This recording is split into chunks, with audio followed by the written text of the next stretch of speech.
Episode 1: Scripture and Tradition.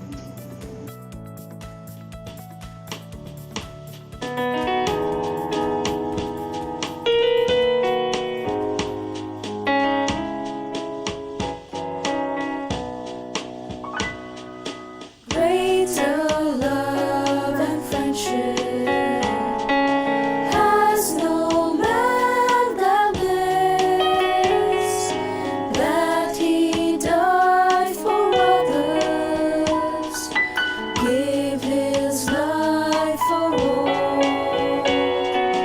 No more are you servants, I have called you friends. All my Father told me, I made known to you. Without you, I am nothing. My weakness needs your strength. So speak, Lord, to your servant. I am waiting for your word. Go and build my kingdom. Look up and break down. Speak what I command you. I shall be with you. No, you did not choose me. I appointed you. Go bear fruit in plenty, fruit that should abide. Without you, I am nothing. My weakness needs your strength. So speak, Lord, to your servant.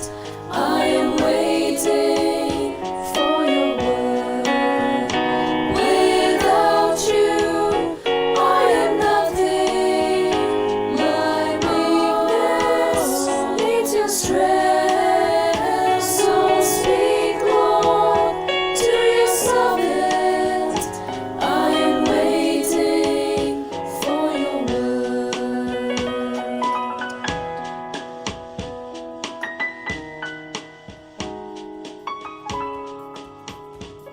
A very good evening to all you lovely and exuberant IC parishioners.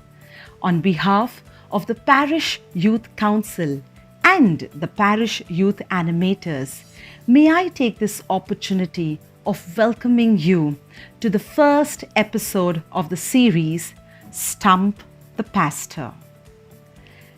I'm waiting for your word. Yes, my dear friends, the Word of God is God's sacred love letter to all of us. And the Bible, the oldest and the most widely circulated book in the world, speaks about God's love for His people.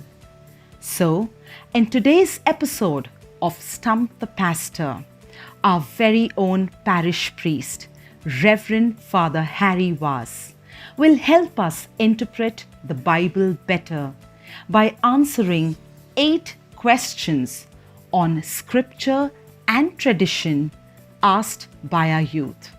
So, here we go. Stump the Pastor is an ICPYC production to give clarity to the subject. Further study on this subject will be required. Has something in the Bible ever kept you up at night? Have questions of your faith ever driven you crazy? How many hairs do I have? What did God do on his day off? Have you ever had a question you were just too afraid to ask? Will my dog go to heaven? Where do babies come from? When a bell rings, do angels really get wings? Well, now all your questions will be answered with a favorite church game. Ladies and gentlemen, get ready to Stump the Pastor!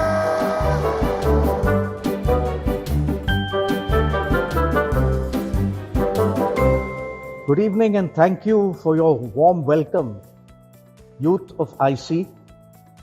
We, your priests, look at you as very enthusiastic, lively, and interested in matters concerning the church and the faith. So I'm happy to be in interaction with you. Today our topic, as you have already heard, is Scripture and Tradition. Scripture, in short, is the record of revelation. The way we understand God revealed Himself to us in the history of our forefathers in faith. And then also in the New Testament through Jesus, His first disciples who became apostles, and their teachings. Tradition is what is passed on as explanations, worship, and everything else concerning the living faith of the church in the light of what they experienced in biblical times. The two are not really opposed as some people make them out to be. We Catholics are as centered and as rooted in Scripture as any Christians, as I will explain in the course of this interview. And tradition enhances and makes Scripture alive, wonderful, and faith-inspiring. Hello, Father. Good evening. Good evening. I heard you are Viveka. Welcome, Viveka. Thank you. Thank you, Father. Thank you for taking time to answer all of these questions. Happy to do so. So, Father, the first question for you is, how did the Bible come about, and what language was it originally written in? And how was it decided what books should be included in the Bible, and what to pass on as heretical writings, and what to completely discard? Okay. Let me first begin with what language the Bible was written in.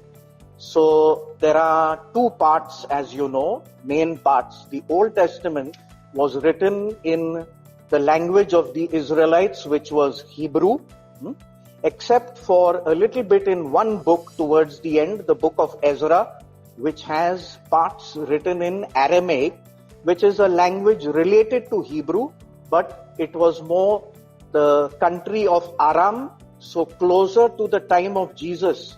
Hebrew as a classical language went out, and the people like Jesus and his disciples spoke Aramaic.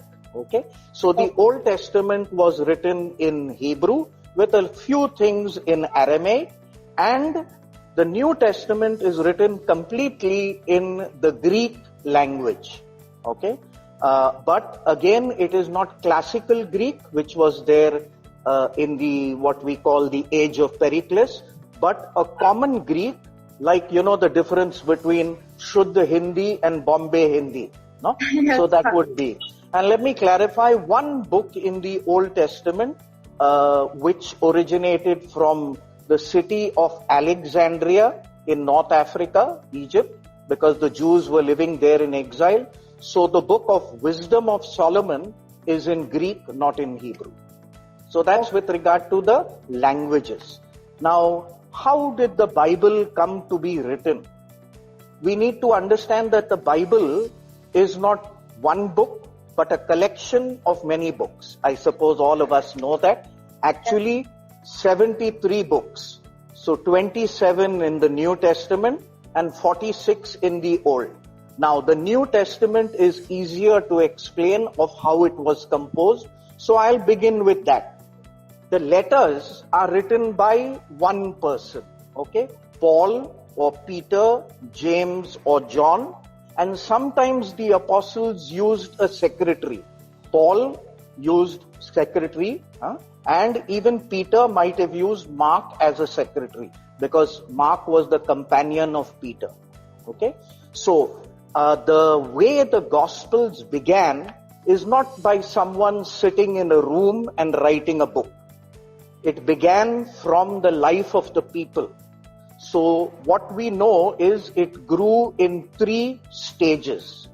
First, Jesus did his actions, worked the miracles, did things for people, and Jesus also preached. So the first stage of what we call tradition is the words and the works of Jesus, or the deeds of Jesus. And the apostles, the disciples and the people heard him live. So they did not require any book at that time, because it was a live oral communication. Then, post-Easter, when Jesus passed away, how to pass on the life and the teachings of Jesus. The apostles and their companions preached about Jesus' life and about Jesus' miracles, his disputes, etc. So this is what we call apostolic tradition. Tradition, because tradition means what is handed down from generation to generation or person to person. So that is the meaning of tradition. And the third stage is when these were collected, because now the apostles were dying or came close to their death. And the others said, now we don't have those who were directly in contact with Jesus, so we need to place this in a written record. So the written record comes after almost 20 years of preaching. Yeah, so it's very interesting to see. But like your grandmother tells you stories or other people tell us stories. In Rajasthan, you have the live folk music, and in the Ramayana and Mahabharata, we may be surprised that people could be able to memorize texts much more than we do. They did not have computers and all, no? So their minds were memories, okay? So these books were gradually composed, okay? So I've explained the gospel composition. Very briefly to tell you, in the Old Testament, the best idea we have is about the prophetic books. Chapter 8 of Isaiah and chapter 36 of Jeremiah tell us how the prophet tells his disciples, write down something. So the prophets were oral preachers, but they began to put some of their messages in writing. And that is the beginning of the prophetic writings. Okay. So in that way, the whole of scripture grew, as we say, organically rather than academically. Okay. So scripture really came from life. It is based in life and living. So it is a living revelation first, and then that living revelation is recorded into writing. But the process takes longer, and that whole process, we believe, has been inspired by God, who communicated with us. Okay, so that's in short how the Bible comes to us. Yeah. Have I answered your question? Yes, the third part, wait, one part is still remaining. No? Yes, Father. Yeah. How was it decided which books in or which book out? You use the term discarded. Actually, that's not the best way. It is not as if to say there was a list and then someone decided to discard. It is actually like, I give an example. When you have a group of friends and you have a very meaningful experience, one particular friend may be giving fanciful imaginations added to the narration. She or he would be excluded as an unreliable narrator. No? So, early time you had people of different characters. So at the time of Jesus itself, and even little following, you had some people who were more reliable communicators, both in terms of remembering the content as well as of the spirit.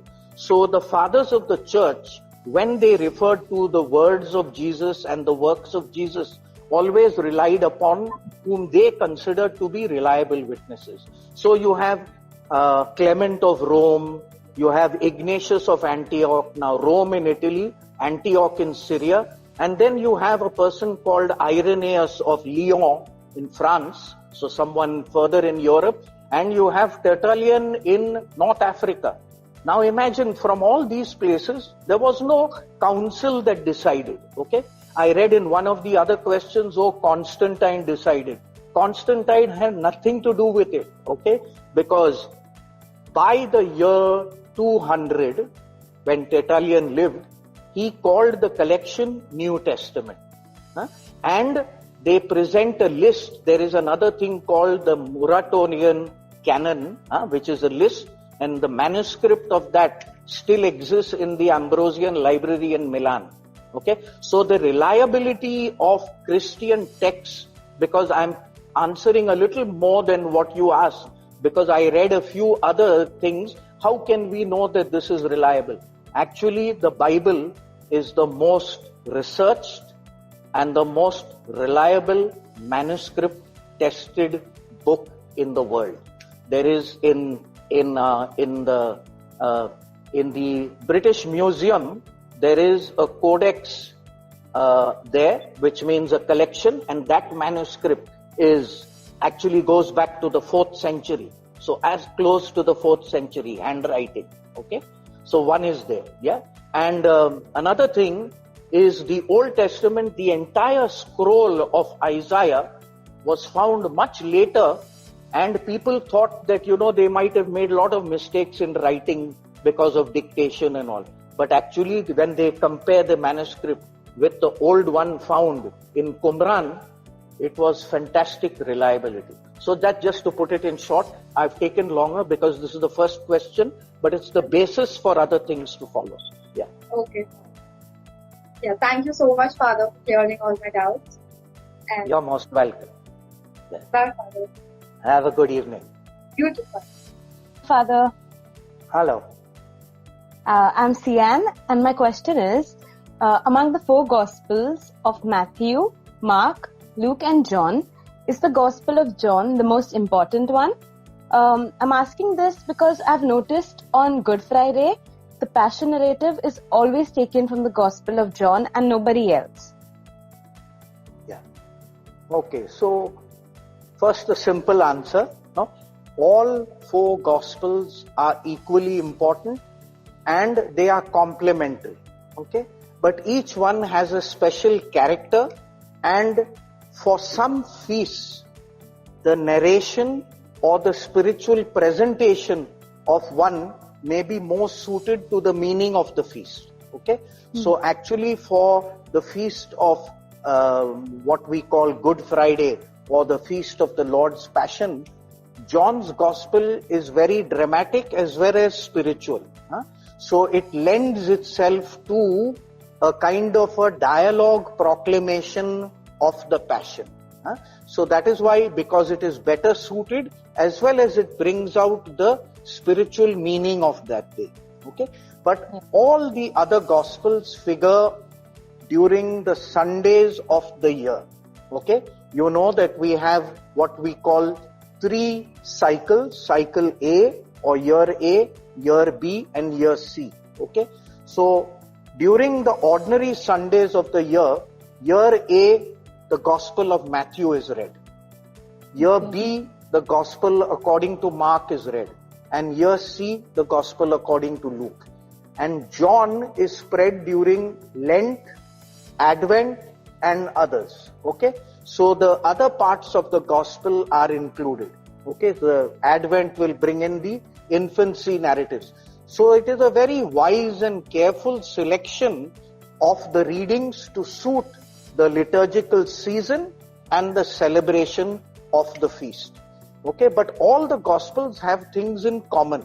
Okay, so they have Jesus' preaching about the kingdom of God, his preaching in parables, the healings in Galilee and in Jerusalem, and the discussions with the scribes and Pharisees. So the deeds and the words of Jesus are very well brought out in a complementary fashion. But because they are written for different communities, they are better suited. Okay, Mark was written for the community in Rome, so he will explain Jewish customs. Matthew is written for a largely Jewish Christian community closer to home. Okay, so closer to Jerusalem and more probably in Antioch. So he doesn't explain customs, and John will use terms which were more alive in the church in Ephesus. Okay, logos and other words which the other Gospels won't use, because the people in his area were using those terms and languages. So if I go to Gujarat, I'll have to use the evocation of Gujarati stories, like I did when I was there as a seminarian, and we danced and sang. So the I Believe was done with a song rather than a proclamation, and it was wonderful. So in tribal culture, you use tribal means of communication. So each Gospel is very rich. It is suited towards the needs, the culture, the questions and the spiritual needs of the people. Does that answer your question? Yes, Father. Okay. Thank you so much. Welcome. Have a good evening. God bless you. You too. Bye. Good evening, Father. Good evening. How are you? I'm fine. How are you doing? I'm good, Father. Thank you. Father, my name is Karen, and my question to you is, why don't we find any reference to the growing years of Jesus in the scripture? What was his childhood like? Will we ever know about it? Okay. Yeah. In order to answer this question, one must know what is the nature of the Gospels. Okay. They are not like what we have modern biographies in which they will tell us everything about one's life in chronological detail. Okay. The Gospels are meant to tell us about who Jesus is and how he brings us the salvation from God. Okay. So, to that extent, it does not go into the childhood years, but begins with little before the public ministry of Jesus. In the time of the preaching of John the Baptist and all. So there are many things we are not told. We are not told what games Jesus played. We are not told about what food he had. We are not told how big or how long was his beard. Now we might be interested in these small details, but the gospel tells us the details which are pertinent to the message of salvation. And so that we could not. And if I could say that jokingly, if the gospels were too long with all those details, in our confirmation year we would have more to study. No? So Correct. It is restricted to what is important for salvation. And from that point of view, it tells us of Jesus's compassionate character, his relationship of obedience to God, familiarity with his parents, and then how he dealt with different kinds of persons. So the gospel pertains to what is more important for our faith and salvation rather than what we would say lesser important matters. Okay? Okay. Thank you so much, Father. That was a beautiful answer. Thank you. Thank you. Welcome. Hello, Father. Good evening. Good evening. How are you? I'm fine. How are you? All good, all good. So, Father, my question is, why does some part of the Old Testament contradict the New Testament? For example, in your session on Prophet Amos, you stated that Prophet Amos cursed the enemies of Israel, and in Deuteronomy 19:21, it says, "Show no mercy, eye for an eye and tooth for a tooth." However, Jesus in the New Testament instructs us to love our enemies and to do good to them. When Jesus is making changes to the Old Testament, what was the thought process behind the inclusion of some books of the Old Testament which contradict the New Testament? Very good. Okay. So I'll try to answer that question, but first with a slight difference of the way of describing. See, in the Old Testament, there are certain customs, practices, attitudes, which are, as we would call it today, primitive, not so pleasing. We would not consider that moral or proper today. No? Whereas there is progression. Okay? So if there is a progression, it is not a contradiction, but there is improvement. So that's just a clarification. And so in Amos, if you listen little more carefully to what I said, I don't know whether I mentioned Amos cursing. I said the other prophets used to curse enemy nations. I think I used the term little more carefully, imprecation. Now that's a big word, but it is calling God's judgment on the basis not just of favor or this thing, but where wrong is done, that wrong has to be punished, particularly when the crimes were great. If you notice, one of the things that Amos accuses people of is in times of war, you cut the wombs of pregnant women. Now that is a terrible crime, and it is an international crime today. So in fact, Amos is very advanced in his moral sense. Imagine that in the 8th century BC, he is telling people, you cannot commit crimes against humanity. God is watching you. So even if you're powerful. So when Amos is pronouncing judgment on God's part, he is saying God is God of all. all nations and all people come under God's law, and you have to respect that. So if that is broken, God will, in the long run, correct the wrongs done.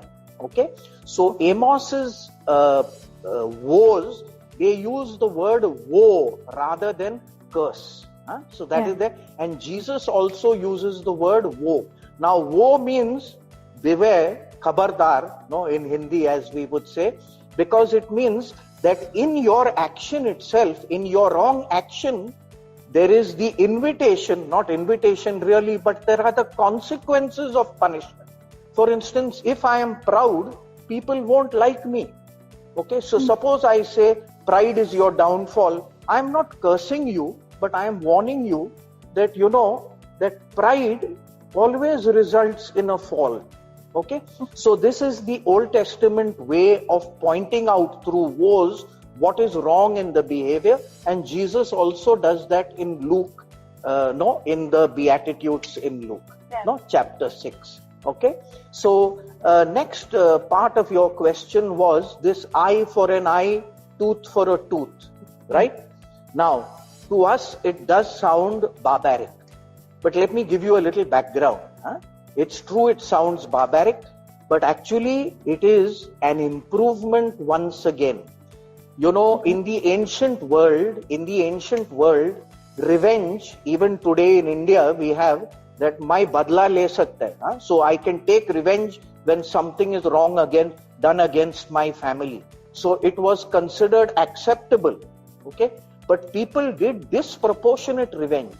Okay, so suppose somebody did something to my sister or towards certain people in the village, then that village that was hurt or outraged would go and destroy not just that person who did the wrong, but they would destroy and burn the whole village. Okay. So that was disproportionate revenge. Now, Hammurabi is an emperor, Mesopotamian emperor. In the 18th century, he made a law. He said you cannot take disproportionate revenge. Your revenge must be proportionate. So if someone has taken one eye, you can't take both eyes, take only one eye. If someone has broken 2 teeth, you don't break all teeth, you take only 2 teeth. So it was in fact a humane law trying to control disproportionate revenge. It is not saying go and take revenge tit for tat. That was not the point. In fact, it is saying don't do tit for tat, adjust your revenge. Proportionate, not uncontrolled. So Jesus, as you rightly said now, makes an advance over the morality of the Old Testament. Okay? So if you read Leviticus chapter 24:20, where that thing comes, in fact, it comes in a very nice context to tell people, don't take disproportionate revenge, do only what is necessary. Don't be uncontrolled, don't be barbaric. So that is the law in the book of Leviticus. It is not saying show no pity, as you put it. It is saying that if you're taking revenge, make it proportionate. And the last thing is that when Jesus says, give up voluntarily your right to retaliate. Okay? Now that is even more noble. Now we will say Jesus is asking me something too tough. But Jesus is going beyond right and wrong, beyond calculation. So if someone gives me 2 bad words, I don't have to give 2 bad words. But I will keep quiet and try, as the scripture says, put live coals on the head. So Jesus' attitude is the highest nobility. Okay? So the morality in the Bible grows. So we should not go back to Old Testament morality. We should look at it as a progression. Okay? Now, your last question as to why the books were, why do we include? Because Jesus himself, in the teaching he often used symbols and elements of teaching from the prophets, as you heard it said. So if we don't have that, we would not know. So in fact, what you're saying, one very intelligent fellow in the mid-2nd century did that. His name was Marcion. And he said, the God of the Old Testament is an angry God. And the Old Testament is an angry God. And the supreme God, the benevolent God, the kind God of Jesus is the God we believe in. So take out all the books. But the larger church said no. In order to understand, there are so many beautiful things in the Old Testament. Okay, if you read the prophetic books, such inspiring things. So rather than pick and choose, we say we must understand the thing in the old context. Don't take the cultural things and the outdated morality of that time. That you have to leave out. But you get all the wonderful things that are there, the Psalms, the prophetic books, the Proverbs. There is a rich wealth of wonderful inspiration in those Old Testament books. Okay? Yeah. All Does right. that Thank you, answer your Father. question? Of Welcome. course, it was so practical. Thank you very much. Thank you. Have a lovely evening. And thank you for asking that question. No, it's good. Khullam khulla. No, because that's the way we come to do. Yeah. Thank you very much. You too have a nice day. Thank you. Hello, Father. Good evening. Hello. Good evening. How are you, Father? I'm safe and healthy. I hope you are the same. Yes, thank you. Okay. How are you spending time in quarantine, Father? Oh, y'all are keeping us busy, no? Stump the pastor. So here we are. We are answering questions. We pray. We reflect. We have our own time of relaxation. Yeah, but there's been quite a bit to do with the That's diocese wonderful. programs also. Yeah. Yes, yes. So, Father, my name is Adele, and my question for you is the book of Revelations God's wrath for humankind? Why is it so scary? According to the book of Revelations, there is so much of pain and suffering going to fall us. Doesn't God love his people? Okay. Yeah, when one reads it and one comes across passages that are scary, as you put it, it frightens us. No? Yes. But see, as I said a little earlier in the program, Scripture reflects life. And when times were very tough and difficult, the book of Revelation is written at a time when the people were going through scary times. What is described there was what they were actually going through. And in fact, 2 centuries earlier, during the time of the prophet Daniel, the same thing was happening. Okay? There was, the people of God were suffering under persecution of a very wicked emperor. Okay? In the book of Daniel, it is Antiochus IV. And during the time of the book of Revelation is written in the background of, towards the end of the 1st century, there was a particular Roman emperor by the name of Domitian. But even earlier than that, there was Nero, Caligula, and all of these. And some of these emperors were very anti-Christian. And as you know, you might have seen in movies, they were throwing people to the lions, burning them. So the Christians were very scared during this time. Now, when the book of Revelation represents God's wrath, it is not talking about wrath or anger against, God's people. It is talking about God when he is displeased and stirred because of the misbehavior of people. He will rise up to defend in his power the innocent against the wicked. So actually the book of Revelation is not written to scare. It is written to give assurance and hope that just now you think, that this persecution is not going to end. But God in his own time will intervene. Okay? So actually the most important chapters in the book of Revelation are 18, 19 and 21. Okay? So in chapter 18, if I just point out to you, it says that this beast, this evil beast, this evil empire, even though it is so powerful and one will think that nobody will ever defeat them, it will fall. Okay? So the wicked will perish, and the next passage tells us in chapter 19 that the good will triumph. Okay? So it speaks about, in fact, those who had their bloody tunics, no, will have now white robes. So you will be saints who will be redeemed by the blood of the Lamb.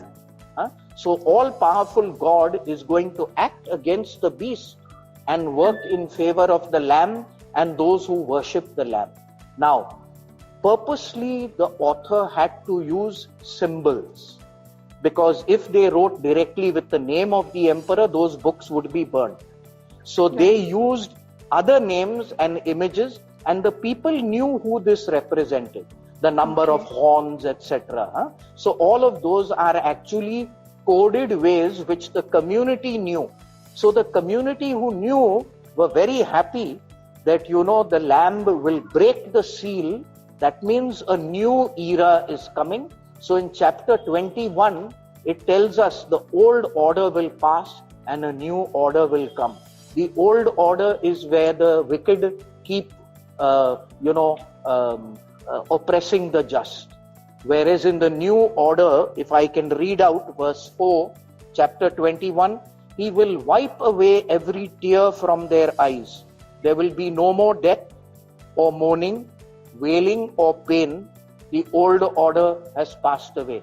When the Titanic was sinking, if you remember, the priest uses this term to reassure the people. So it is a text not for frightening or scaring, but a text of reassurance. That when you're scared, turn to this message because God has already triumphed. And then there is that triumphant hymn of the Alleluia, which Handel's Messiah makes use of in his great opera.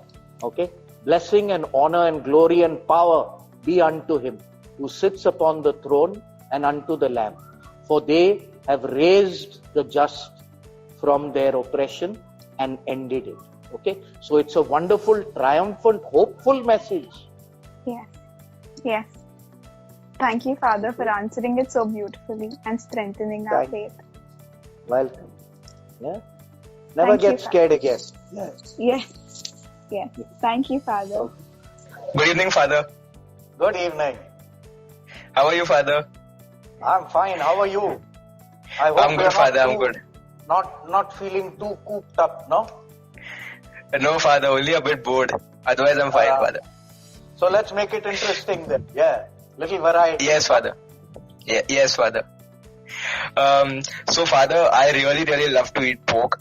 Okay, Father. Like every Sunday almost I eat pork. And but I've read in the Bible that pork is prohibited. And I read in the New Testament also that Jesus casts a demon out of a person into a herd of pigs. So my question is, when do we take the scriptures in their literal sense, and when are we supposed to take them as an interpretation?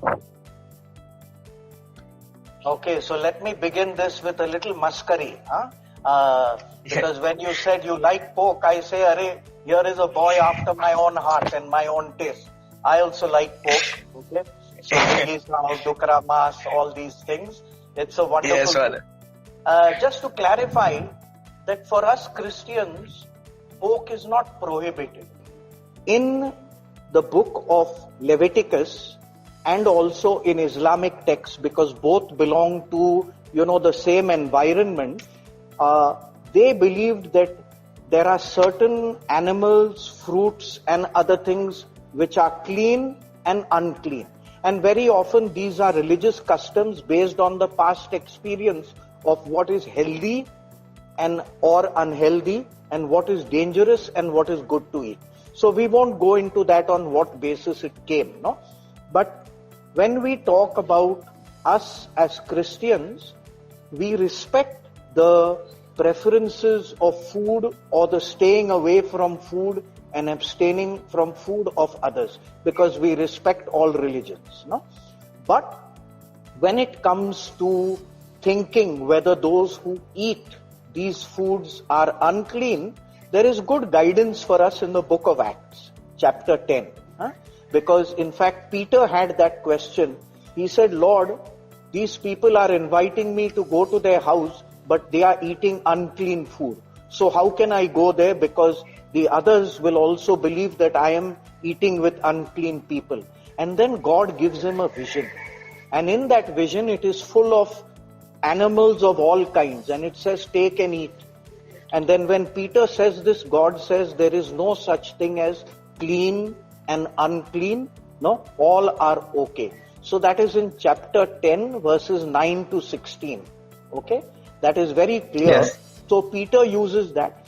And also in another part in the book of Acts, the people are told that the prohibitions of the Old Testament, no, certain customs of washing hands, of circumcision and other things, these are less important. We keep the 10 commandments, but not the other smaller rules and regulations. So we are not obliged to keep that prohibition, because that is an Old Testament prohibition, but not a New Testament one. Does that answer your question? Yes, Father, yes. Yeah. But I think you still might have that question about the Jesus sending the devil into the pigs, no? Yes, that Father, is the yes. question you ask. Yeah, so it's good to understand the meaning of that, huh? Because if one does not understand the context, then one mixes up certain notions which that story was not meant to communicate. First of all, in Mark chapter 5, we hear of this person who was believed to be possessed. And because he was possessed, he was outcast. He was among the tombs and nobody associated with him. Now, little before, we are told that Jesus has the power over the wind and the sea. Huh? So Jesus, who has the power over the wind and the sea, also has power to free us from what frightens us and what separates us from the rest of the community. So that story is actually to show that God sends what people believe to be unclean, He sends them into unclean animals. Remember that it is told to us that the area in which Jesus was, Gerasa or Jerash today, or Gadarenes according to some, is actually an area, and the Jews never kept pigs, so those were not Jewish pig herds, they were others. So pagan territory was there, and those animals do that.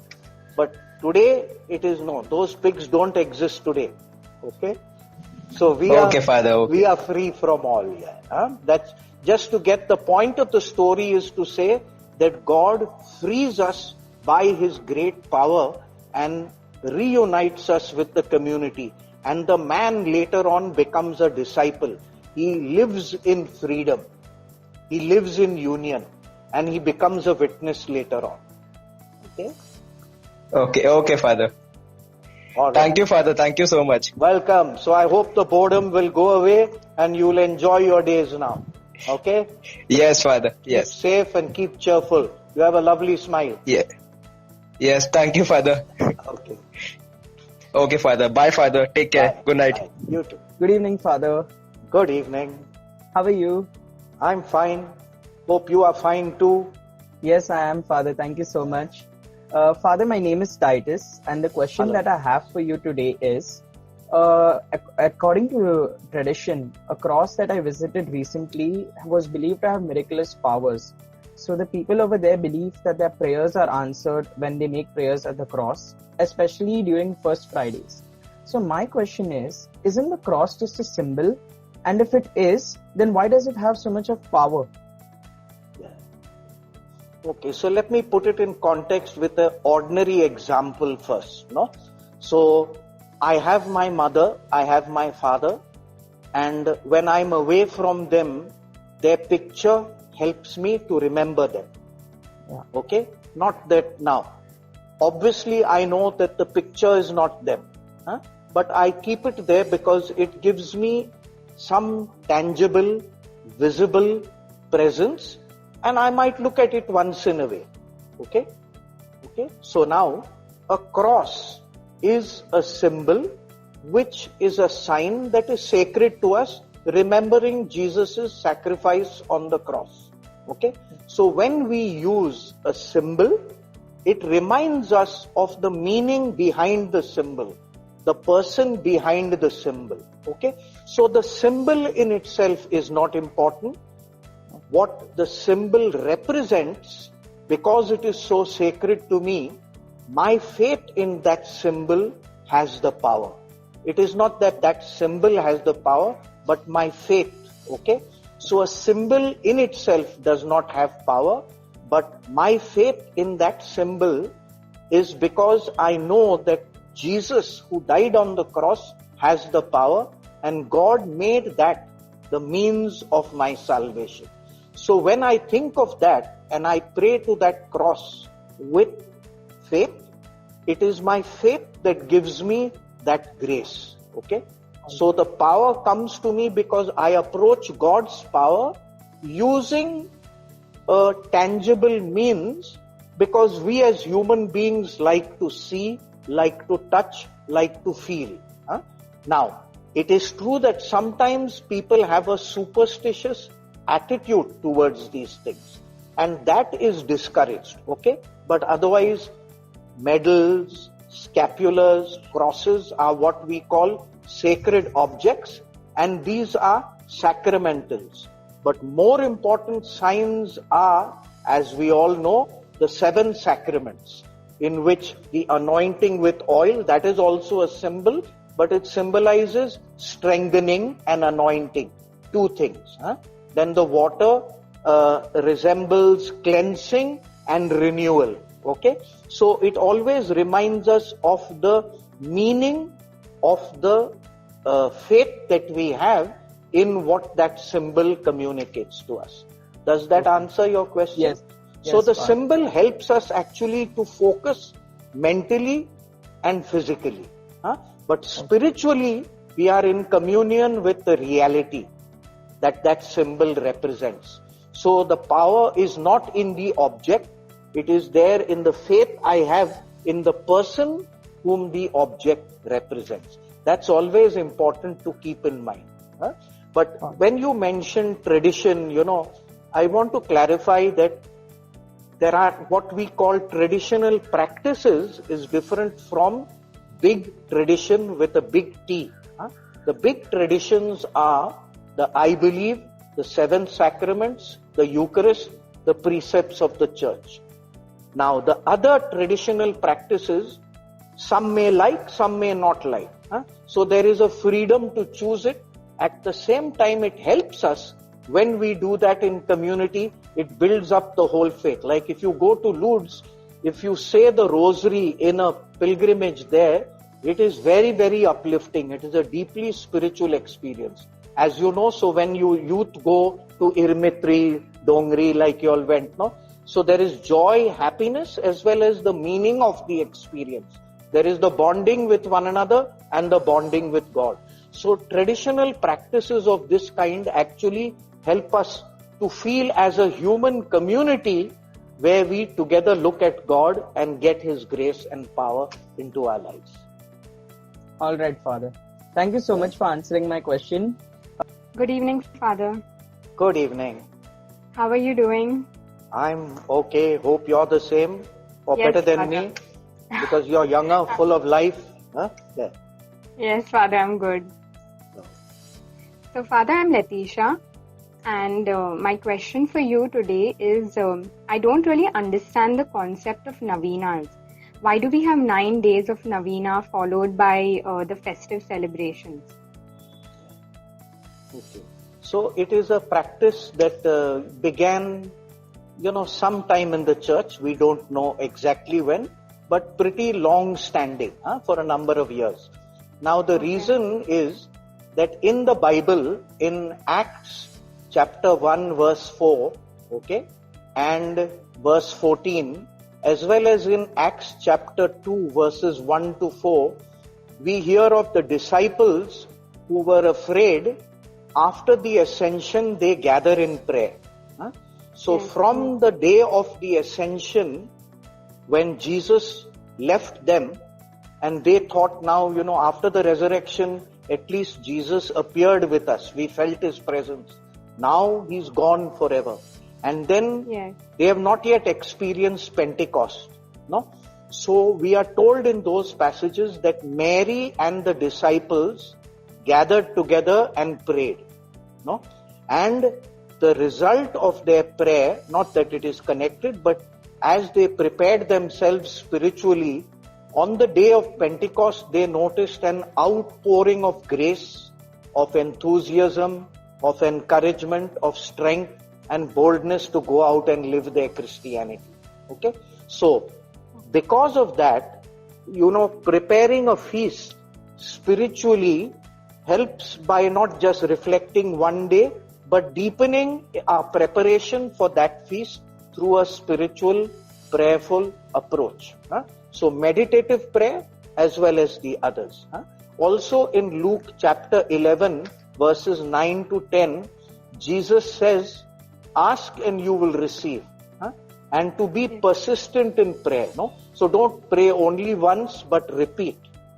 Now, the repeat is not because God does not know what we want. That is not there. But I show God how eager I am to ask for what I want. Just to mention a thing humorously, when my brother was ready to get married and he did not find a suitable girl, he who used to not go for novenas went to the Mahim novena. And he said, because this is important for me.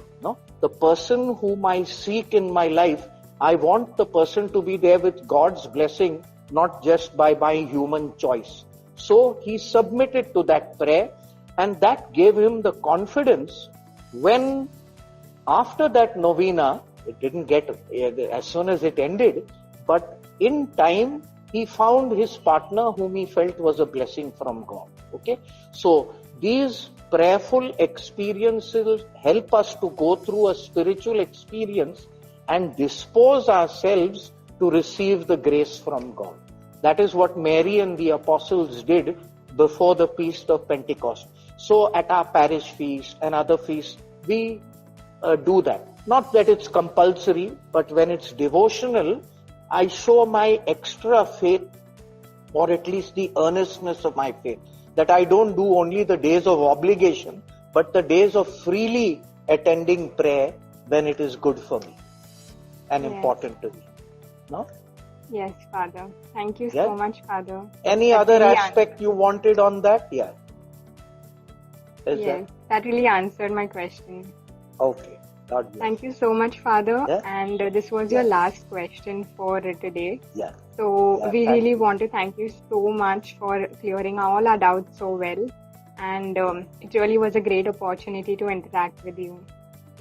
Thank you. I think the same and feel the same. And I'm grateful to you all for being forward, frank, asking the questions and also listening. May God bless you all. Okay? Thank you. All so eight much, of you. Father. All 8 of you. And all the youth who are listening also. And your parents and grandparents and younger brothers and sisters at home. Okay. Thank you so much, Father. You'll be in our prayers. So thank you for this session.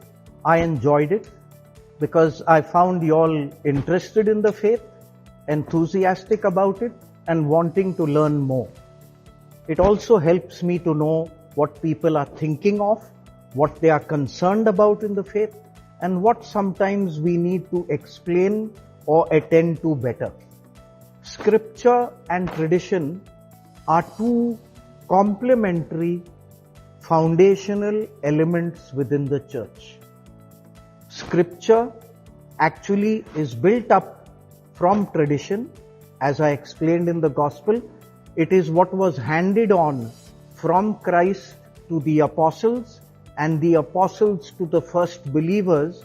That is actually a living tradition of how to understand God, how to respond to God, and how to live one's life with one another in love and compassion. And Scripture helps to record that under the inspiration of the Holy Spirit. So Scripture gives us an insight into how people experienced God and to live in response to that in faith. And tradition is the living way of expressing that through our catechism which we pass over, through the worship songs that we sing, through the liturgical ceremonies, and through the sacred objects and things we use. So there is the big T and the small t, and the signs and sacramentals help us to live out our faith in a tangible manner and in a way that we can express them as human beings. Enjoy your faith as I do mine. Hey, my dear friends, on behalf of the Parish Youth Council and the Parish Youth Animators, I would like to extend my sincere gratitude to Reverend Father Harry Vaz for his insightful and practical answers and enriching our biblical knowledge. Father Harry, we truly appreciate your time and efforts taken. Thank you very much.